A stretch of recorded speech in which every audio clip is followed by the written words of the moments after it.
Jayden Daniels had an amazing rookie season.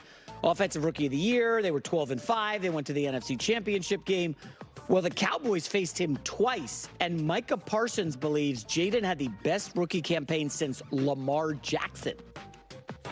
I think the rib injury held him back, but what I noticed in these last couple of weeks is he's not afraid to run no more.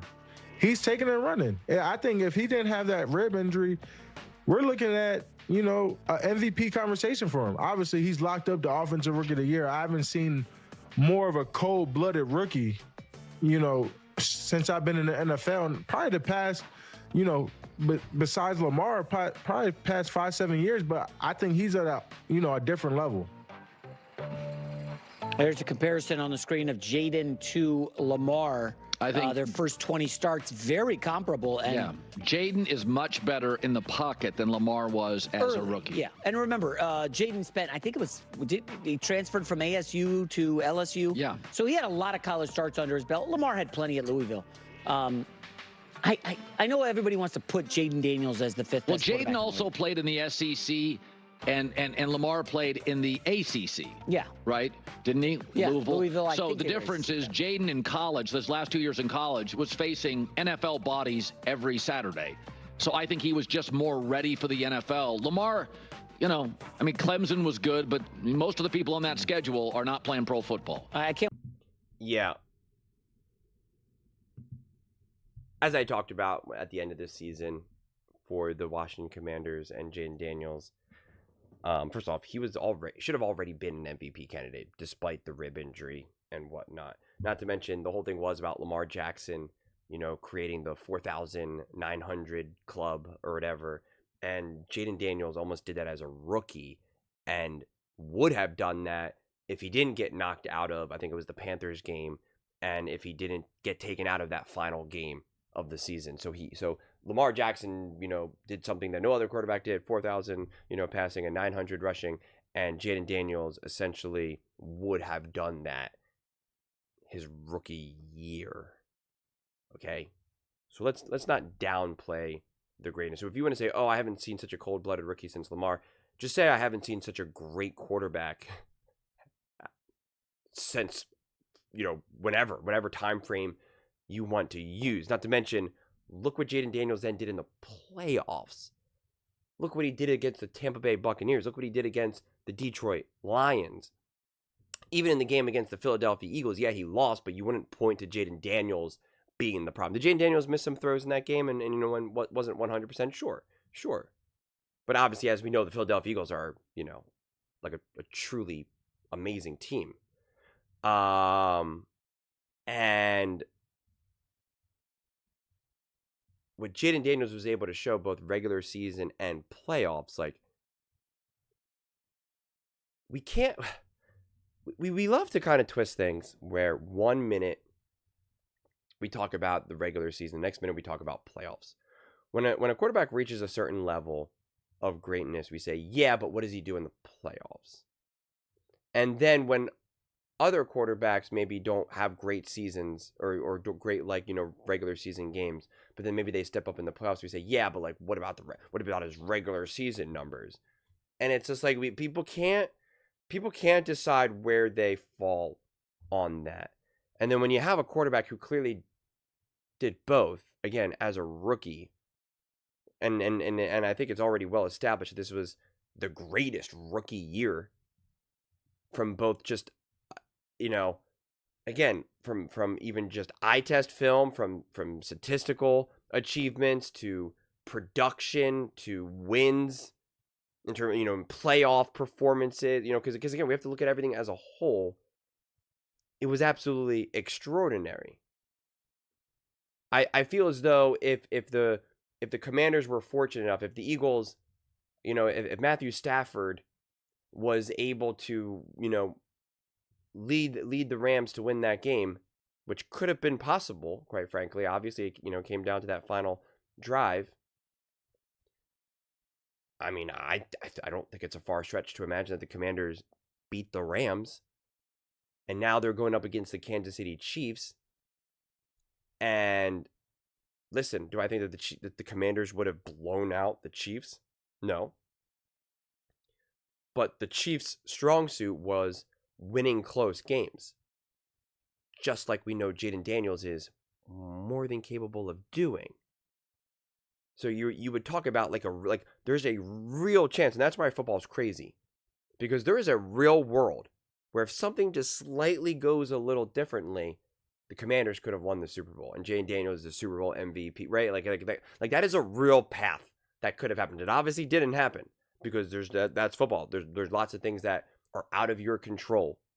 You know, if Kincaid catches that fourth down, and now, you know, Josh Allen is able to lead the Bills to win that game, like they're in the Super Bowl, then who knows what happens with the Eagles and the Bills? Maybe the Eagles still win, maybe they don't. I mean, who knows? Like that's the crazy thing. If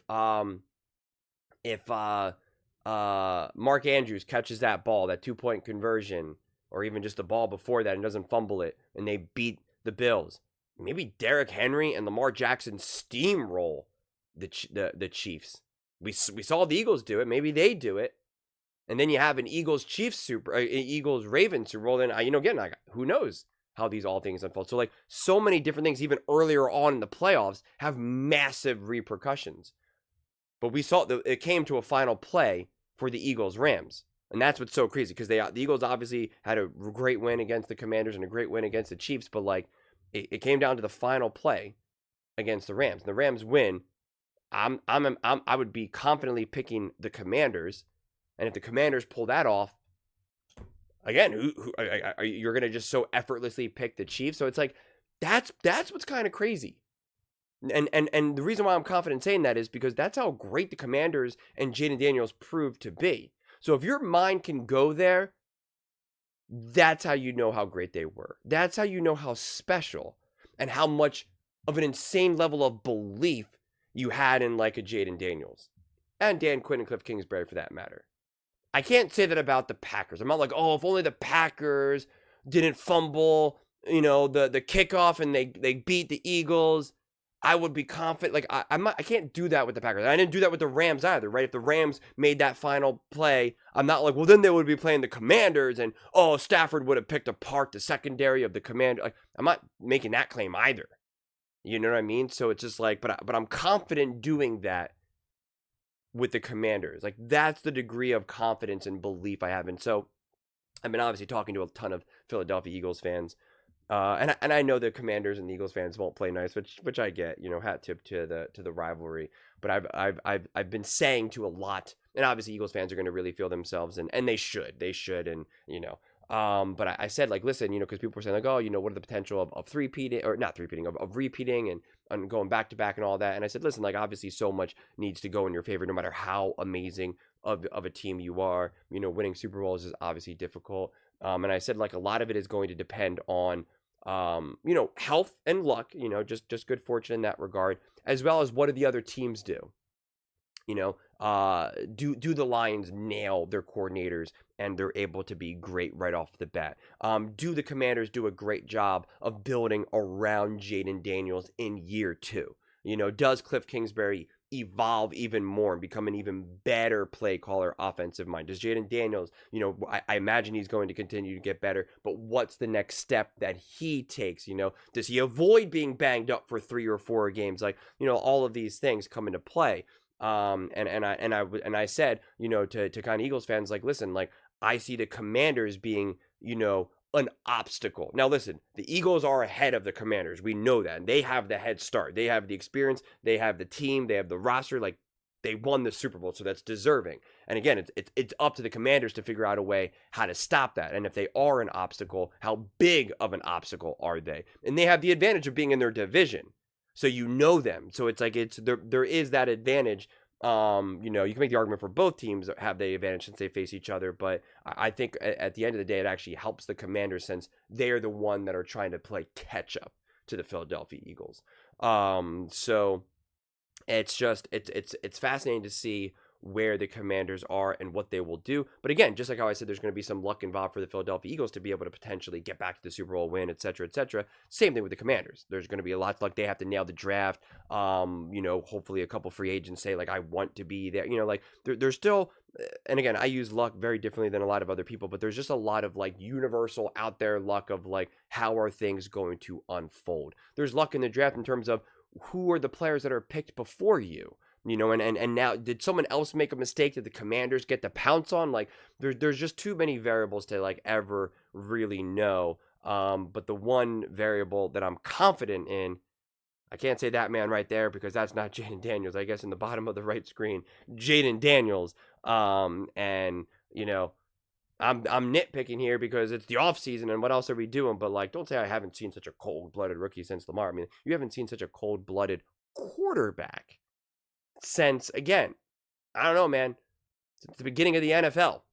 All right, like I mean, like the dude is the dude. That should be the slogan. The dude is the dude. I mean, like he is for real. Don't even put him in a box. Don't even put a limitation on it. He has been.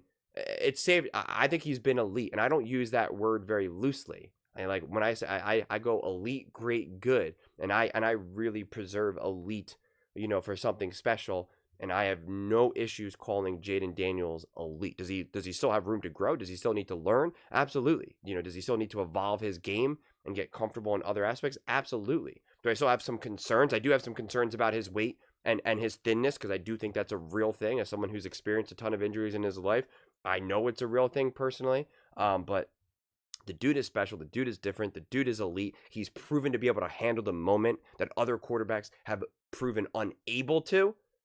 And just look no further than the quarterback in your own division, Jalen Hurts, to show you just how important that is.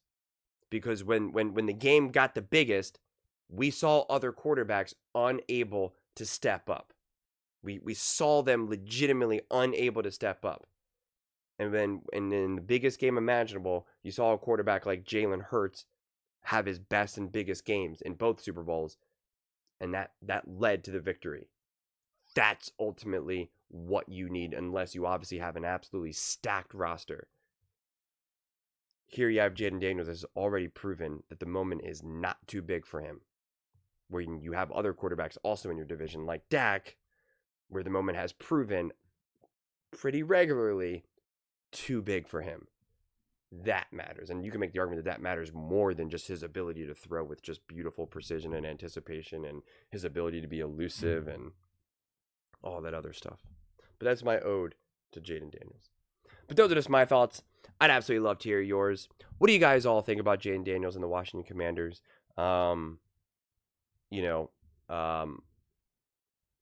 do you think the Commanders go from here going into next season? What do you think the expectations will be? How quickly do you think that they could become true, bona fide Super Bowl contenders? Let me know in the comments below.